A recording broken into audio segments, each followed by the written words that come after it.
There's a moment when a beginner starts to cross a threshold, when they start to become a real musician.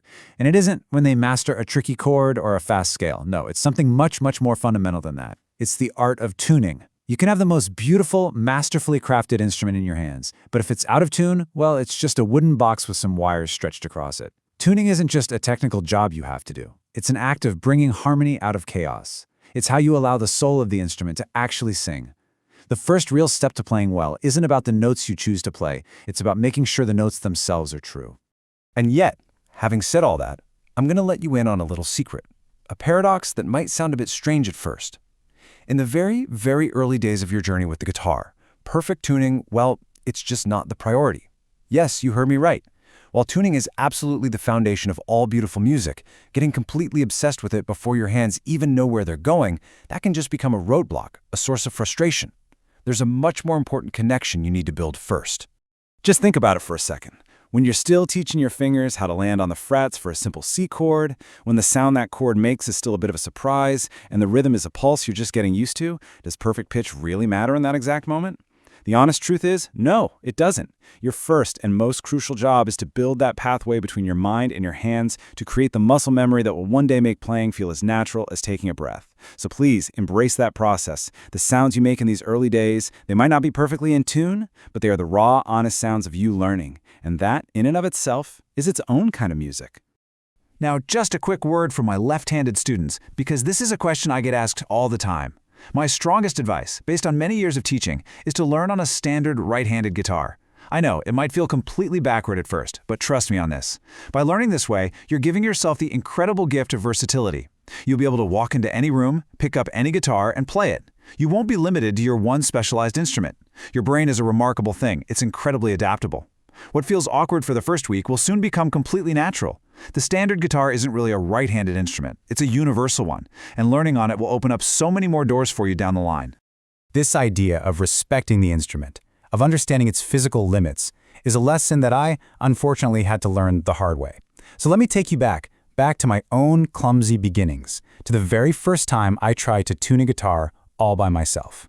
It's a memory and a sound that has never, ever left me.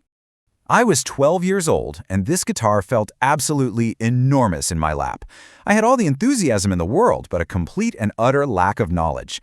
I understood the basic principle, of course. You turn the little pegs at the top, and the strings get tighter, and the sound goes up. But that crucial piece of information, how much to turn them, well, that was a dangerous mystery. So I just started turning. I'd pluck a string, and to my completely untrained ear, it sounded wrong, flat. So I'd turn the peg again, maybe a little more forcefully this time. I wasn't listening to the guitar. I was trying to force it to do what I wanted, to match some perfect note I had in my head, completely oblivious to the incredible, dangerous tension I was building up in that thin piece of steel. And then, pang! The sound was just explosive. It was like a gunshot in my quiet bedroom. The string had snapped, whiplashing back, and I just sat there, frozen, staring at it in shock. That sharp, violent sound was my first and most unforgettable lesson in the physics of music. It taught me that an instrument has its limits, and that tuning is a dialogue, not a demand. It requires finesse, not force. You don't bully a guitar into tune, you have to coax it into harmony. Thankfully, you don't have to learn that lesson the way I did. Today, we have amazing tools that make the whole process of tuning both safe and incredibly accurate. And really, there are two main paths you can take to find that perfect harmony, and each one has its own value. You have the modern path of technology, and you have the timeless, classic path of the trained ear. I truly believe you should learn to walk both. So the modern way is just a marvel of simplicity, isn't it? Whether you're using a little clip-on tuner that sits on the headstock or an app on your phone, the process is basically the same. First, you pluck a single open string. Let's start with the thickest one, the low E. The tuner's screen will tell you if the note is flat, which means it's too low, or sharp, meaning it's too high. If it's flat, you make a tiny, gentle turn of the peg to tighten the string. If it's sharp, you loosen it just as carefully. You just watch the needle or the light on the screen, and your only job is to guide it until it's perfectly in the center. The key word through all of this is gentle. Think of it as a delicate dance, not a wrestling match. But as fantastic as technology is, learning to tune by ear is a skill that will absolutely transform you as a musician. It trains your most important instrument of all, your own hearing. The classic method is really just a clever system of reference points. You start with one note that you know is correct. Let's say you tune your low E string to a piano. Right. Then you use that string to tune the next one. You see the note you get when you press the 5th fret of that low E string is an A, and that should sound exactly the same as your next string, the open A string. You just repeat that pattern all the way across. The 5th fret of the A string tunes your open D string, and so on. But be careful. There's one little quirk in the system, one exception to the rule. When you get to the G string, you use the 4th fret, not the 5th, to tune your B string. Then it's back to the 5th fret of the B string to find your high E. It really does take practice, but the rewards are just immense. So you might be wondering, why on earth should I bother with this old-fashioned method when I've got a flawless app on my phone? Well, it's because tuning by ear is about so much more than just getting the notes right. It's about developing a deep, intuitive connection with sound itself. It's about musical independence. It's the foundational exercise that, I believe, helps to transform you from someone who simply plays an instrument into a true musician. So what is it you're actually listening for? Well, when two notes are very close to being in tune, but they're not quite there, they create this fascinating effect. It's a sort of rhythmic pulse, a wah-wah-wah sound that seems to shimmer in the air. I like to call it the tremor. What you're hearing is the sound of two sound waves that are just slightly out of sync, and they're kind of fighting each other. Your mission when you're tuning by ear is to become a peacemaker.